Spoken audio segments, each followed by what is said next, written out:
which makes reading, holding a book, or turning a page difficult or impossible. The content is copyrighted by the respective publishers. For more information, please visit us on the web at nfradioreading.org. You're probably tuning in right now for Sports Illustrated. If you listen after this reading, you'll hear Sports Illustrated at 9 p.m. on Saturday, its new home, as Wall Street Journal's Off Duty section takes over at 8 p.m. Stay with us for this reading and many more. I'm Mary, and for the next hour, I will be reading from the Saturday, Sunday, May 9th, 10th issue of Off Duty from the Wall Street Journal on the Niagara Frontier Radio Reading Service. From the front page of Off Duty, the world has officially reached peak bagel. From Chicago to Berlin, bakers are reimagining the bagel and honoring its roots. Here's where to try the very best, and this is by Matthew Konsberg. New York City Field has weathered its share of away team blowouts over the years, but the crowd gathered on a brisk Sunday last fall was not prepared for the upset awaiting them. At the 6th Bagel Fest, more than 2,000 devotees of New York's most iconic breakfast food had lined up to try samples and schmears from local favorites and shops as far away as Denmark and Hawaii. When a panel of expert judges announced its pick for the best bagel, the crowd erupted with a mix of elation and disbelief. The winner? Starship Bagel, which is not based in New York or even London or Montreal, cities with venerable bagel traditions of their own, but in Dallas, Texas. For many bagel purists, the future should look like the past.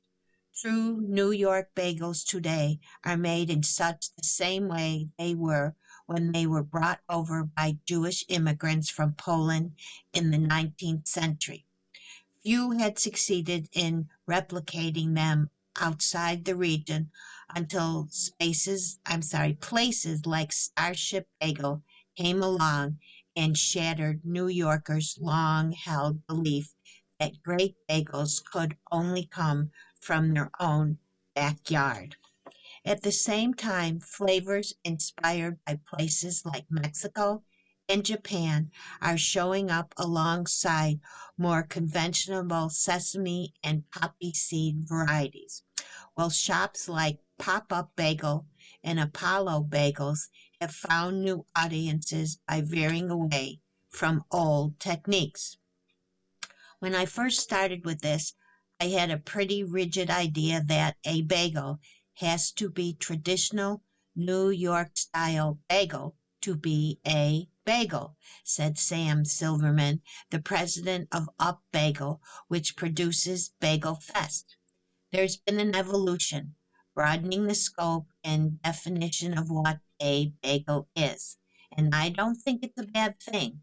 Ultimately, it will lead back to the New York bagel. Here's some of the newcomers shaping the golden age of bagels. The rule breakers. Like Neapolitan pizza, the New York bagel has certain well-defined characteristics, rolled from a cold fermented, high-gluten, low-hydrogen dough flavored with malt syrup, kettle-boiled, and baked. But just as pizzolas have riffed on the Neapolitan pie, some artisanal bakers have found that the key to success lies in strategically breaking from dogma. We don't call ourselves the New York Bagel, says Adam Goldberg, the founder of Pop-Up Bagels, which began as a pandemic home baking project in his Connecticut home in 2020, but has grown into a rapidly expanding chain with 32 stores nationwide and a valuation of $300 million. Pop-up bagels are not much bigger than a palm and come just in 5 size flavors: plain, poppy, salt, sesame, and everything. So far, so traditional, but forget asking for your order to be split and smeared. Pop Up Trademark's motto is grip, rip, and dip. Bagels only come whole, accompanied by personal tubs of cream cheese or butter, available in a constant changing roster of flavors for dipping of bite sized chunks. At Apollo Bagel, with 7 locations in the New York area, the bagels are made with sourdough rather than yeast risen alternatives. The natural leavening gives them a lighter, crispier crust and an airy, mild, tangy crumb. Thanks in part to its phonogenic open faced sandwiches, Apollo Bagels regularly sees long lines outside its shops. Sourdough and naturally fermented bagels are trending nationwide.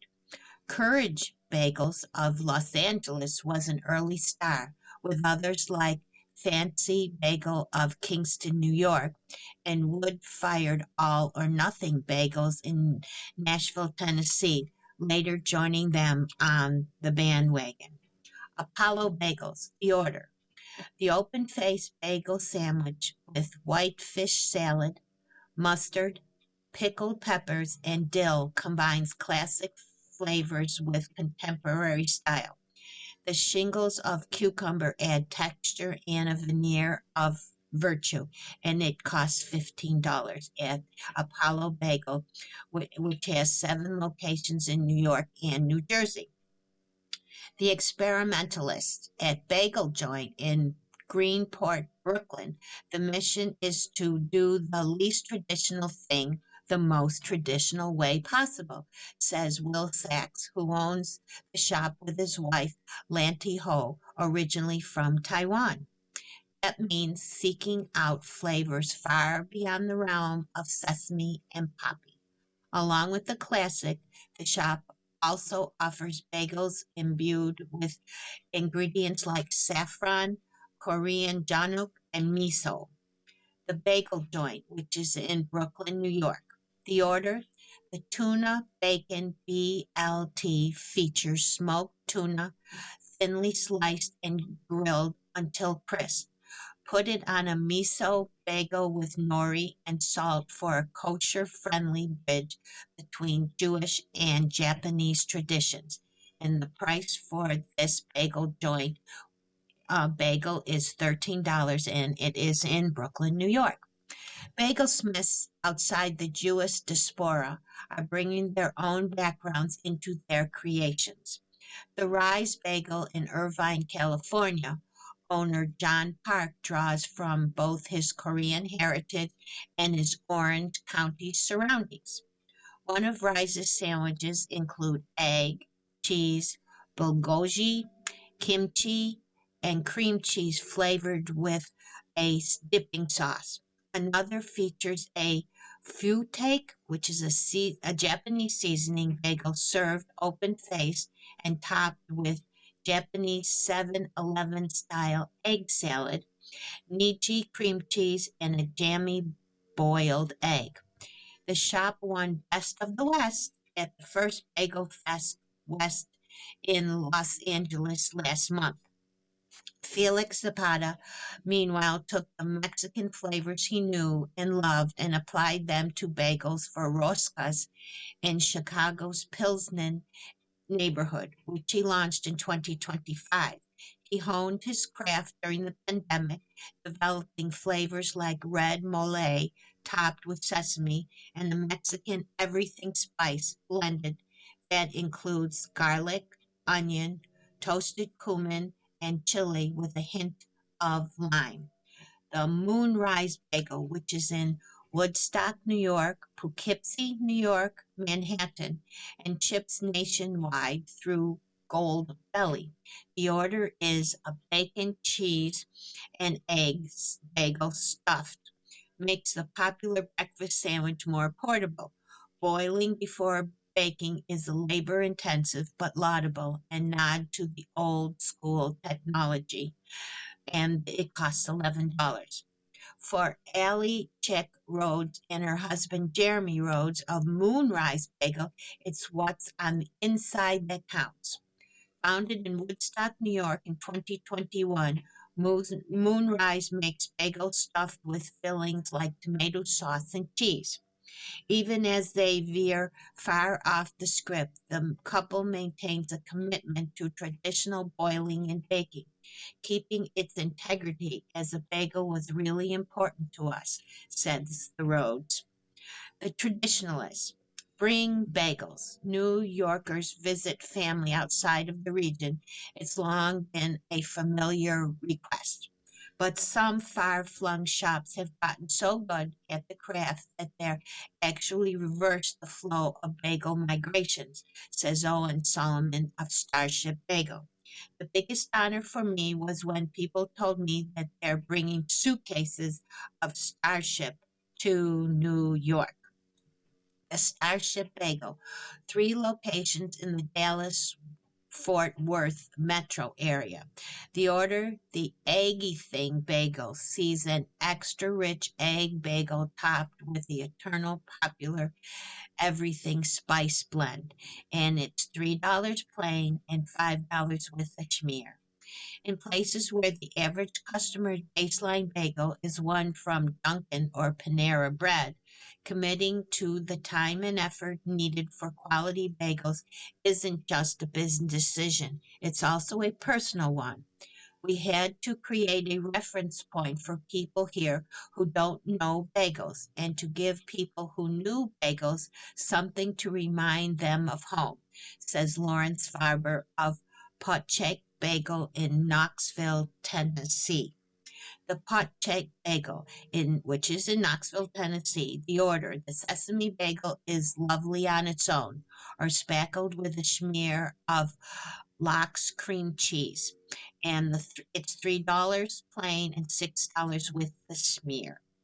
Some bagel smiths can take their commitment to extremes.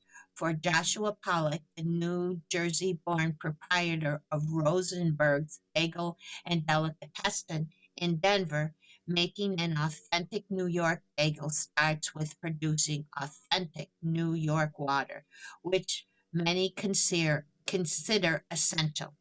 Lower levels of calcium and magnesium affect the strength of the gluten, says Pollock. Pollock starts with reverse osmosis filtered water in a 500-gallon tank, blending in other waters to reproduce New York's minerality.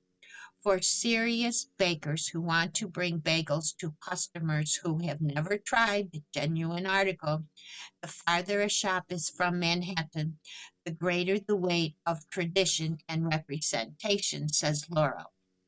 Laurel runs fine bagels in Berlin, among the first to bring Gotham-worthy bagels back to Europe. The distance from the U.S. creates a need for certain faithfulness, she says.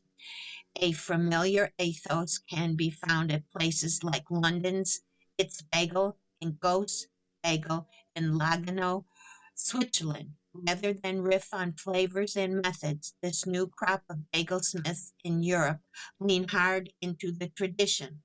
Laurel sees their work as a kind of correction, she says. If history hasn't taken the unfortunate mid-century turn that it did, there would have been good bagels all over Europe.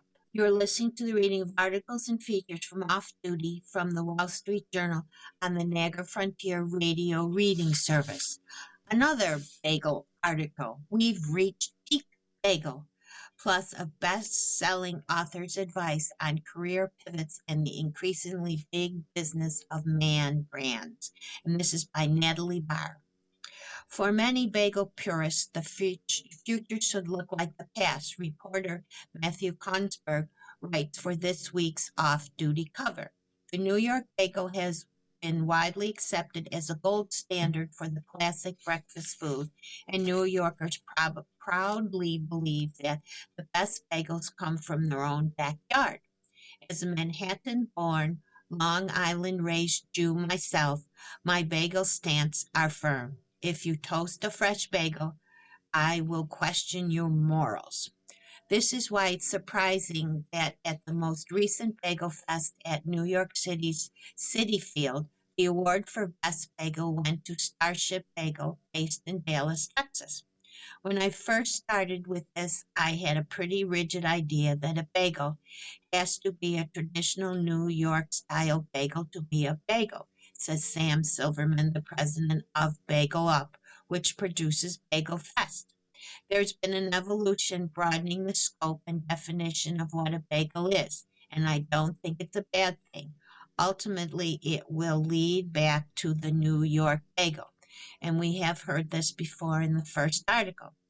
Matthew wrote about the rule breakers, experimentalists, and traditionalists shaping the bagel industry today. Here are some of the Wall Street Journal staff to share their own takes on who they think makes the best bagel. As a native New Yorker, I take bagels very seriously, says Nora. The closing of Absolute Bagel on the Upper West Side, home to the perfectly chewy bagel of my youth, was tragic.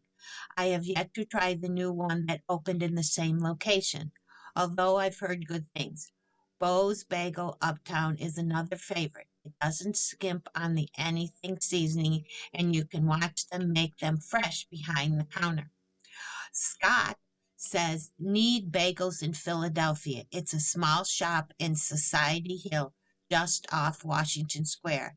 Maybe it's the Philadelphia cream cheese or the proximity to my apartment, but these are the best bagels anywhere, even near New York. Sebastian says, my pick is Terrence Bagel in Windsor Terrace, Brooklyn. The pumpernickel, untoasted, is perfectly tangy and chewy. The cream cheese and lox generously proportioned. And Sarah says a good bagel is determined by whether it's actually properly boiled before baking. Therefore, pop-up bagel is the best I've had in New York, and I'm not just saying that because I am from Connecticut. Here's a fashion article. The $800 a month shortcut to a Birkin. A new membership program lets users rent bags from collections of hundreds of Hermes bags for a not so small fee. And this is by Sophia Herring. Which would you choose? Buying a Hermes Birkin secondhand for $20,000 or paying at least $800 a month to rent one? Burrell, a luxury accessory rental company, is banking on people choosing the latter. Their new program, Privy, offers Burrell's members access to a wide selection of Hermes bags, including Birkin, Kelly, and Constant styles, as well as fine jewelry from Cartier, Van Cleef, Arpels, and Bulgaria. The invitation-only program costs $800 a month and is only available as an add-on to existing Burrell memberships, which start at $139 a month. Parade's members will have access to approximately 500 Hermes bags sourced through auctions and international resellers. Previously, Burrell offered a limited section of Hermes bags, which the company's founders said were highly coveted and competitive to secure. Purvey aims to de-rachemize luxury shoppings. It's the evolution of a growing market, says Wayne Geffen, who founded Veriali with his wife Blake.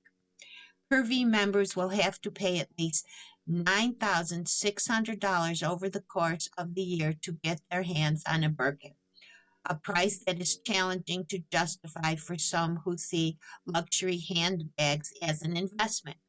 For 6 months of that membership, you get a vintage Kelly, says Sana, a New York-based musician and collection of vintage Hermes. Buying a Birkin or a Kelly bag directly from Hermes is notoriously difficult. The styles often have long wait lists. Some customers try to build relationships with a sales associate, spending many thousands on other items in the store to increase their odds of being able to buy a handbag. As a result, many turn to the secondary market, even though prices can be significantly higher. In 2023, the average resale value of a Hermes bag on the set, real was 125% over the original price. Although Hermes has proven more resilient than other leading luxury conglomerates like LVMH and Kering, the company's reported weaker sales growth than has expected in the first quarter of 2026. Hermes does not immediately respond to requests for a comment. Varial Reels users like 39-year-old New Yorker Allie Klein says its business model helps her take fashion risks. Sometimes I want something unique that I wouldn't usually spend money on, Klein, who works in finance, says. Last year, Klein rented a Chanel chain wallet from Varial to match a hot pink outfit she had purchased when the color was trendy. I would never have bought that, but I love having it for a month, she says.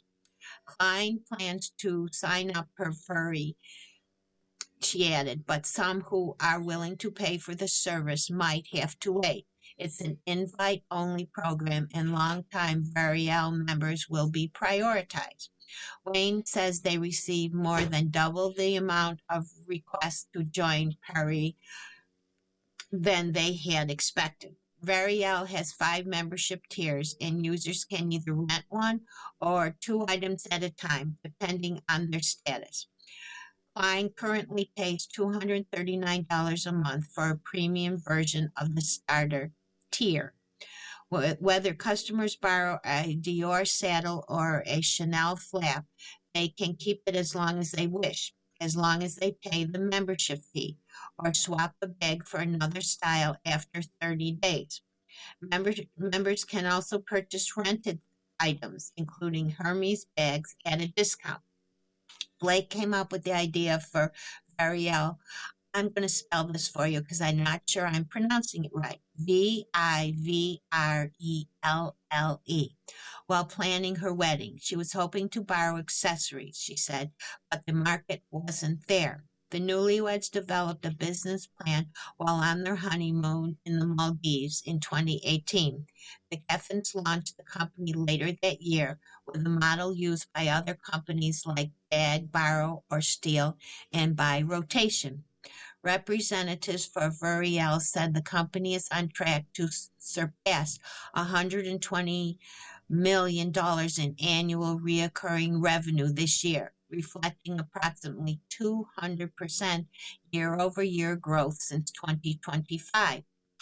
Anita, senior partner at McKinsey & Company in its apparel, fashion, and luxury division, said that for a growing number of people, renting luxury goods like Birkin bags has become profitable and preferable to buying them outright. That is partly because many see the bags as assets compared to a work of art, she added, where costs such as acquisition, insurance, and upkeep are significant considerations.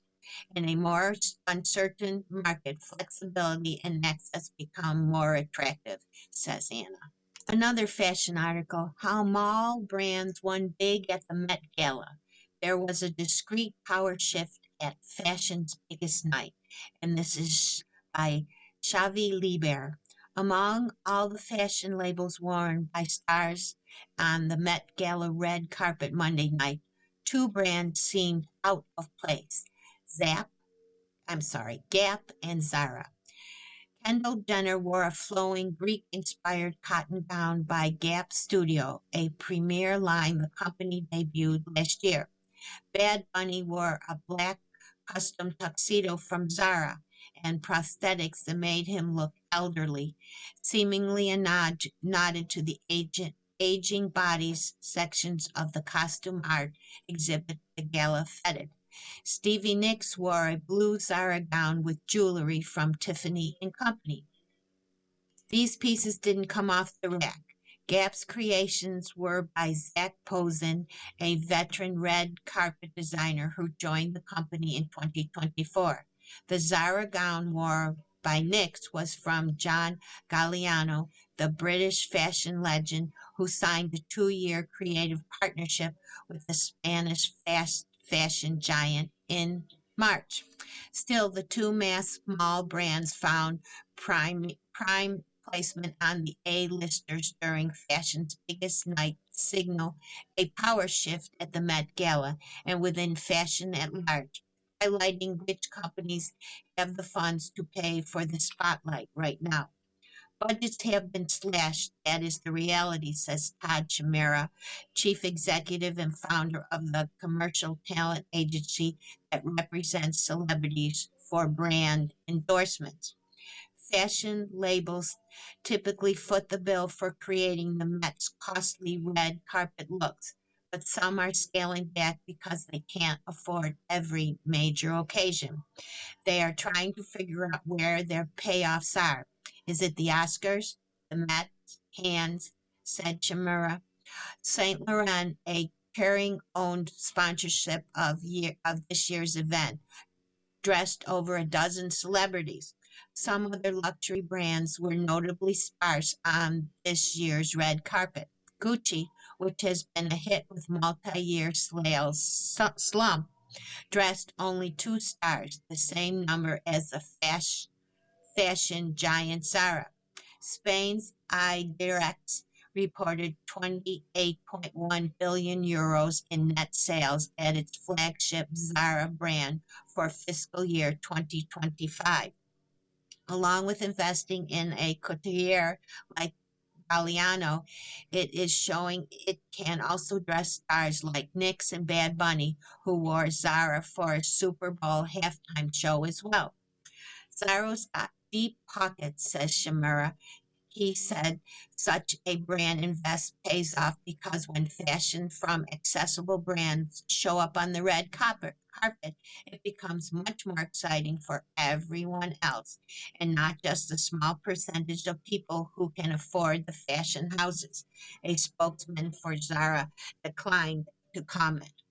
Gap, who also newly generated profits in 2023, it sought a brand revival by hiring former Mattel executive Richard Dixon, Posen, who tapped Posen as an executive vice president and creative director. New celebrity collaborations helped lift Gap sales 8% in the fourth quarter of 2025. A shirt dress Posen designed for Anne Hathaway last year eventually went on sale for $158 and sold out. Posen said the Gap's presence on the buzzy red carpet like the Met Gala was made the retailer top of mind. Couture houses that made perfumes, that was a stretch. You look at it now and it's not surprising. Brands need to have range, the designer said in an interview. Gap has a history of red carpet appearances dating back to 1996 when Sharon Stone wore a black Gap shirt to the Oscars. Posen said the strategy is part of Gap's comeback plan. It's about the infinite possibilities of the garment, he says. A Gap t-shirt can be taken to elevations. Posen said Gap wouldn't recreate Jenner's exact Met Gala dress, but said he could see the company making some variations of the dress into an amazing top. It's not the first time shopping mall brands have dressed stars for the Met Gala. Gap created a dress for the actress Lauren Harrier last year. H&M dressed several stars in 2024 as well. A decade ago, Topshop was dressing models too.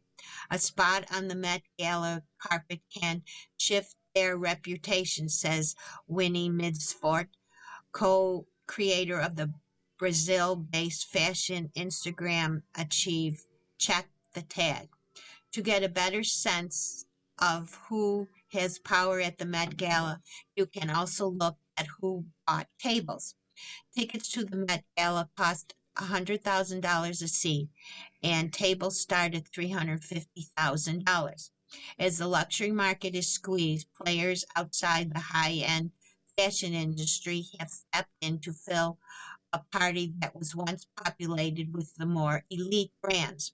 Amazon, which Jeff Bezos worked hard to solidify as a fashion industry partner, bought a table at the Met Gala. The tech company sponsored the event in 2012. Other tables this year went to OpenAI and Meta, whose CEO Mark Zuckerberg attended with his wife Priscilla Chan. ShopMy, a tech affiliate company used by fashion influencers, also bought a table at this year's gala. The shopping platform boasts a 1.5 billion evaluation and over 350,000 monthly users. Alex Chung, the British TV and fashion personality, was among Shop My's guests. Chung wore Dior and shared images of her green gown with her 6.2 million Instagram followers. The link in her digital bio directs her fans to my Shop My page. Here's a sweet short article on style. The best way to save your kids' artwork in gold and silver. From a charm necklace to an engraved ring, preserve your child's creativity for years to come with custom jewelry. And this is by Katie Kelly. Handmade Mother's Day cards and kids' artwork are more enduring, irreplaceable than the most over the top gifts. Now, some jewelry designers offer ways to preserve your children's little love notes and popsicle stick masterpieces in gold and silver.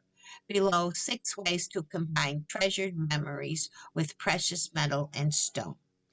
This is a loving message can be engraved on the inside and outside of gold signet rings, and this is a ring that your child can write their inscription on. And here's one.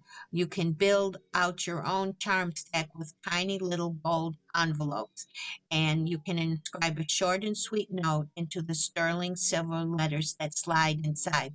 And this is a little purse that hangs from a chain, and inside has little sheets that your children can engrave their messages to you. Then there's this minimalist sterling silver disc can hold your mini me signature close to your heart. And this is just a white round disc on a chain, and your child can engrave his name in it. And if your child's the next artist, Bent Neal works with clients to create charm models on their kids' artwork in precious materials, such as this.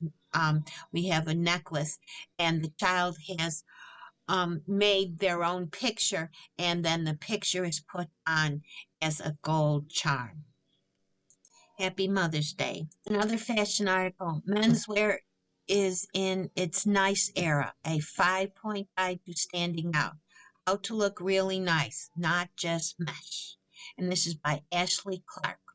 For the past few seasons, the clothing that has swished down the runway at men's fashion shows in Paris have been hard to describe.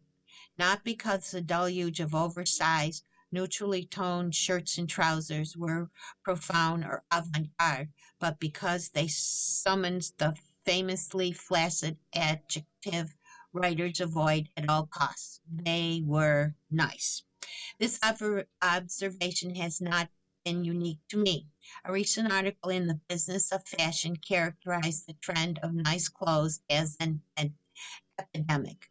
Much of the menswear around now is so nice, in fact, that some in the industry are frustrated. The clothes are inoffensive, but there's no point of view, says Turner Allen, a personal stylist in New York. While versatile and easy to wear, many pieces can feel generic, he added. The downside isn't bad taste, but the erosion of individuality. If the quiet luxury movement was about looking understated and expensive while wearing a cashmere baseball cap, the trend for nice clothes is more about pure simplicity. The good news? The proliferation of brands that trade in understated looks, from Uniqlo to Buck Mason to The Row, means that there's much less room for error. But how do you distinguish between what's generic nice and nice in a way that shows some individuality? A perfectly cut trouser or an unexpected color can be just as expressive as something flashy, says Taylor, a well dressed creative director in Los Angeles. Here's how to look nice without eliciting a yawn. Know who to emulate. Instagram accounts can provide guidance, if taken with a grain of salt. At the end of the day, Ellen says most influencers are selling you something. Follow folks who aren't hitting you with a deluge of affiliated links. When you find someone whose style you admire, don't copy them straight up. Instead, says Bruce Bass, Associate Vice President of the Men's Fashion Office at Saks Fifth Avenue and Neiman Marcus, take note of items you respond to.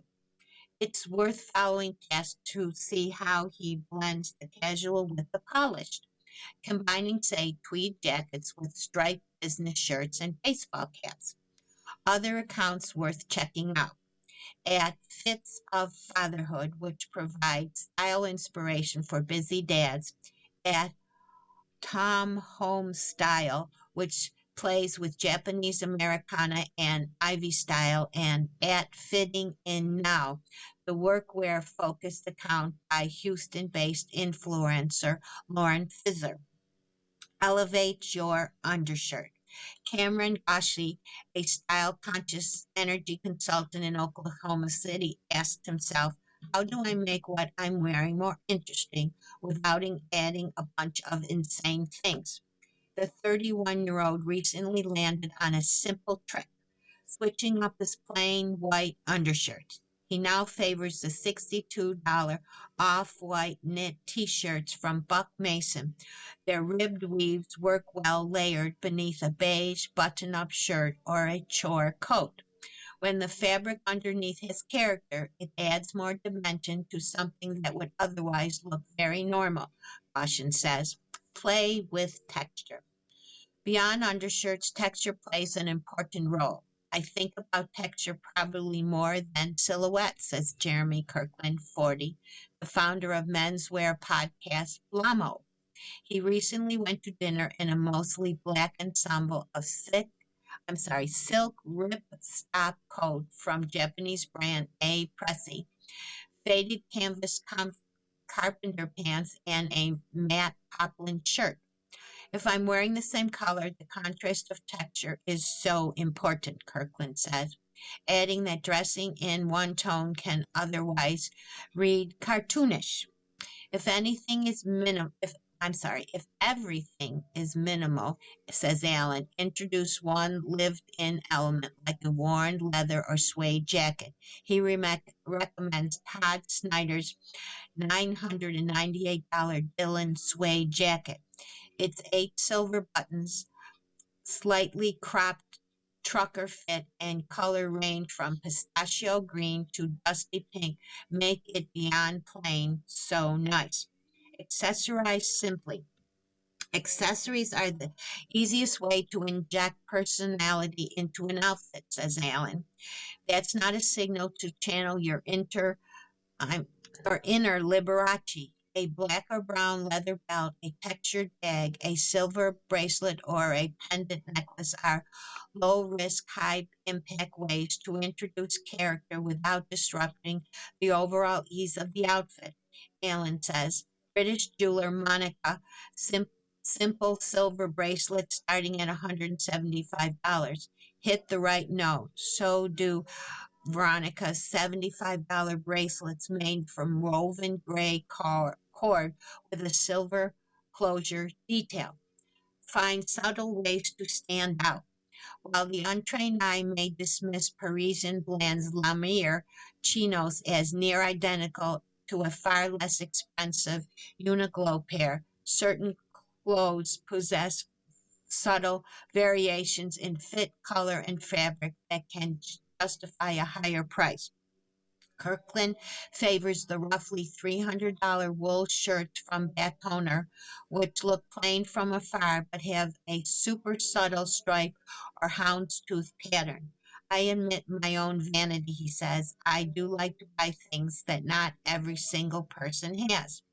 Pascal's nuances in color, pattern, or shape, quiet indicators of style. He recommends an unobstructed double-breasted jacket with soft shoulders, worn open with a casual knit polo or crew neck sweater and some denim or cotton pants. The unexpected form of casual pairing delivers what he calls a cinematic style. You are listening to the reading of articles and features from Off Duty from the Wall Street Journal on the Niagara Frontier Radio Reading Service. Here's an article from the Arts and Entertainment page. The boy band heyday may be over, but the man band era has just begun. From the Backstreet Boys to the Jonas Brothers to Boys to Men, adult women are paying up to see their favorite grown-up boy bands this summer. And this is by Steve Knopper. The first time Leah Dion saw the Backstreet Boys, she was 15 with her mom and best friend at the Coliseum in Uniondale, New York. Tickets cost about $30. The second time, last August in Las Vegas, she was 42 and paid nearly $500 for a ticket, plus another $1,500 on travel. It seemed like a way to experience my younger self again, said Leah, a New York law firm accounting controller. I was remembering my friends back then, how we used to watch them on TV. There's money in man bands this summer. The Backstreet Boys are no longer boys. The oldest, Kevin Richardson, is 54, and the youngest, Nick Carter, is 46. But they're commanding thousands of dollars from now grown-up fans for tickets and travel. The group's residency last summer at the Sphere in Las Vegas grossed more than $55 million on ticket sales, according to Billboard Box Score. Also on the road is the NKOTB, formerly New Kids on the Block, whose ranges are from 53 to 57, which isn't stopping them from playing. 16 dates at the Park MGM in Vegas from June 19th to late October. The Jonas Brothers, all in their 30s, are at festivals, arenas, and casinos from Latin America to, yes, Vegas. Take that. Three singers in their 50s are headlining 17 nearly sold out UK stadiums. New Edition and Boys to Men, also 50 somethings, wrapped up their 3-month arena tour in April, and Boys to Men are touring on their own from July to October, including 4 Vegas dates in August. Casey Sell, a 36-year-old stay-at-home mom of a 3-year-old son, is attending one of the early Backstreet Boy concerts this summer. She and her mom bought tickets for $750 apiece as a part of a package including a 2-night stay at the Venetian Resort, and each is likely to spend another $500 for round-trip airfare. I cannot wait to see AJ McLean. He's my favorite, says Sal, who lives in Allentown, Pennsylvania. If I'm on the treadmill at the gym, I'll actually go to YouTube and pull up the show. For years, boy bands were seen as having a shelf life of about 7 to 8 years from the time their young followers festooned their bedrooms with posters to when they went off to college and discovered hip hop and indie rock. But many of the biggest acts from the 90s and the 2000s are now finding new demand on the reunion and nostalgic obsessed touring circuit, where people are willing to pay premium prices to revisit the music of their youth. Most boy bands, there's a tough time when you're no longer new, and you have to wait for the moment when it comes back around, says Matt Raffel, head of pop and rock for Universal Attraction Agency, which books the top pop 2000 tour co-starring O Town, BB Make, and NSYNC's Chris Kirkpatrick this summer. If you can ride out the lull, I feel like you can do this forever. Fans, managers, and singers themselves attribute this summer's man band popularity to fondness for a perceived simpler time, including the eras of Frankie Lemon and the Teenagers in the 50s and the Beatles in the 60s and the Jackson 5 in the 70s, up to contemporary stadium filling mega stars BTS, whose members are mostly in their early 30s. People who grew up with our music are now the ones that run big companies, and they have disposable income to relive their childhood, says Nathan Morris of Boys to Men, describing a formula the Rolling Stones have employed for decades. The income part is true for Melissa Hicks, a 46-year-old Baltimore elementary school teacher who bought tickets to see New Kids on the Block 3 times in Vegas over July 4th weekend. A cheap seat for $153, then VIP tickets for $1,910 and $1,491, plus she paid for travel. Although she was a fan as a 10-year-old before growing into an anti boy band phase, she was pulled back in by the group's 2008 comeback tour and now is part of their Blockheads fan base. She has since attended 17 or 18 of their concerts, sometimes spending even more money on brief meet and greets with the singers. You find this community, says, and the whole thing brings you joy. As a key factor in boy bands' ability to come back, timeless songs, breezy, melodic tracks about love and heartbreak from new Kids on the Block, I'll Be Loving You Forever, to NSYNC's Bye Bye Bye. In the late in the late 90s, Peter Katzik was skeptical when his company, The Firm, which managed rock bands Korn and Lipsticks, worked briefly with the Backstreet Boys. They're still winning him over. There's a lot of competition out there. If you're not the latest, greatest Bruno Mars, it's hard to sell tickets right now, he says. But one thing for sure you can count on, going to a Backstreet Boys show and everybody on all the audience is singing I Want It That Way. A U.S. article, Young New Yorkers have a new hotspot, Sunday Mass. Gen Z is flocking to church for community, faith, and dates thanks to meetup groups such as Pizza to Pews and Holy Girl Walk. And this is by Anvi Bhutani. New York. For years, churches have worried about empty pews. St. Joseph's Church in Greenwich Village, the problem was flipped.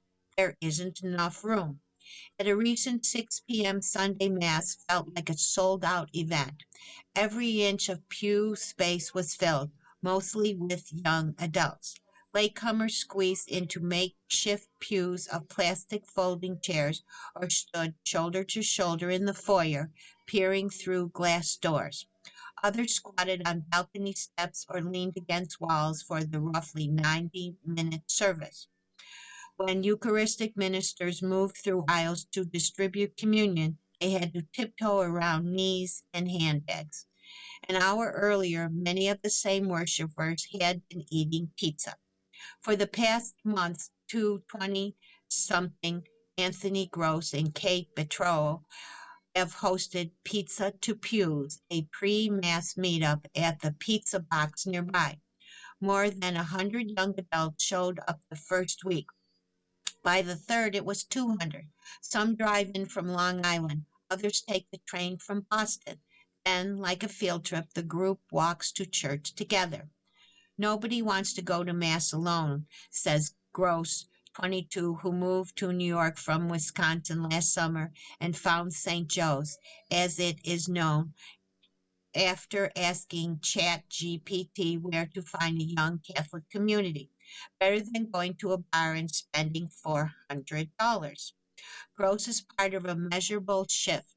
Gen Z Christians attend church more often than millennials, Gen X's, and baby boomers, according to the Barnard Group, a firm that studies U.S. faith trends. In 2025, the typical Gen Z churchgoer attended nearly 2 weekends a month, a highest level since the firm backing began tracking and up from around 1 weekend a month in 2020. Young men in particular are more interested in faith. A Gallup poll released in April found that 2025, 42% of young men said religion is very important to them, up sharply from 28% in 2023 and overtaking young women. Worshippers and churches have a variety of reasons for the rise, from the social to the spiritual. Many young people began searching for community after the pandemic, while some parishes saw a surge after the killing of the conservative activist Charlie Kirk, part of a wave of high-profile incidents of political violence nationwide. Though political tensions, economic uncertainties, and a craving for connection are also leading some Gen Zers to turn to faith communities for comfort and tradition. Some young women veil during Mass. Others are picking up the rosary, an older form of prayer that they say they are encountering for the first time as adults. Gross and Pietro say churches across the country have reached out about speaking to their parishes to inspire more young people to attend. Nearby rival parishes, St. Patrick's Old Cathedral has also seen a jump in young attendees. They linger on the steps after services to swap numbers and make coffee or dinner plans. You're always meeting new people, but you're lonely, says Isabella Orlando, 23, who moved to New York 2 years ago and works as a nutrition consultant. She recently started hosting what she calls Holy Girl Walk, a Catholic play on the hot girl walk trend, where young women pray the rosary in Central Park.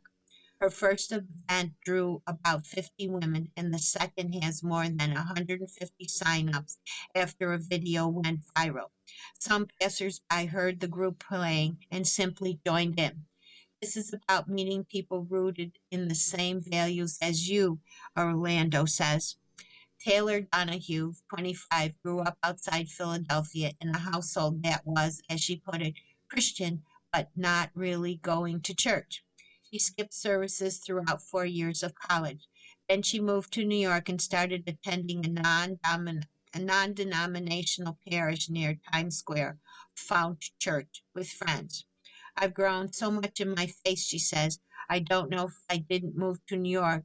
I don't know if I didn't move to New York if I would have gotten such a calling.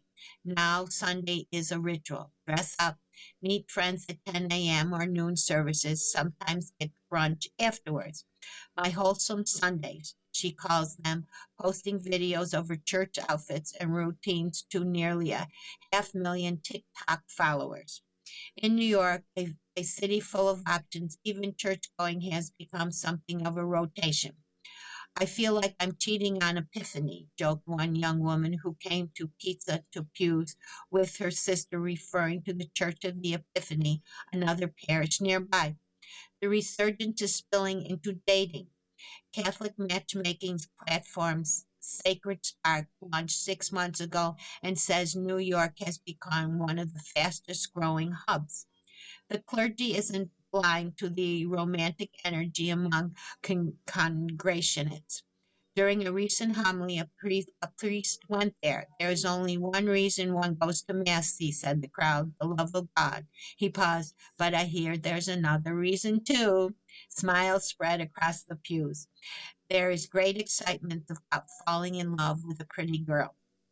Conversions are rising, particularly across metro centers and universities. This this Easter, nearly 90 people took the Holy Communion to formally join the Catholic Church at St. Joe's, more than doubled last year. About 70 entered via Old St. Pat's, also roughly doubled. St. Joe's conversion class this year has ballooned to roughly 3 to 4 times its usual size. Some newcomers have never opened a who have never opened a Bible and know absolutely nothing, says Reverend Boniface Endorf, a priest at St. Joe's. The post-Mass young adult discussion group once gathered about 25, now draws upward of 200.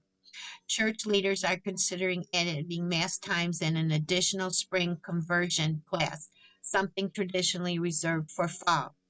In turn, young parishioners volunteer, help with logistics, redesign things. A Broadway lighting designer in the congregation recently overhauled the church lights. Others run a Friday night homeless outreach. Endorf credits more than loneliness for filling the pews. People are looking for more than a career and a consumption, he said. What does it mean to grow up? They're looking for guidance. You have been listening to the reading of articles and features from Saturday, Sunday, May 9th, 10th issue of Off Duty from the Wall Street Journal. We read from Off Duty every Saturday at 8 p.m. now. Your reader has been Patricia Mary. Thank you for listening. God bless and be safe out there. Coming up next in the Niagara Frontier Radio Reading Service, we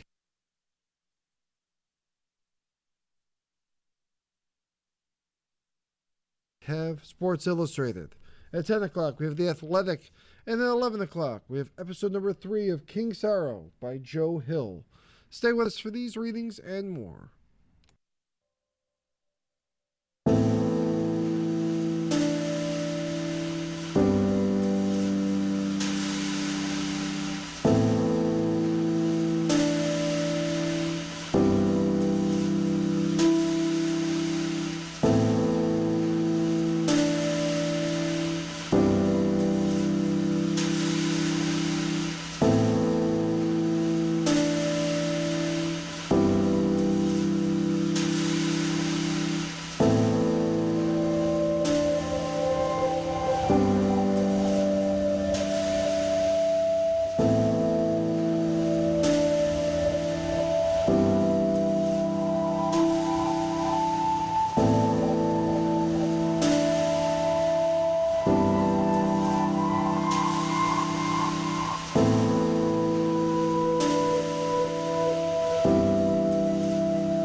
The following program is intended for listeners who are blind, have low vision, or have another print disability.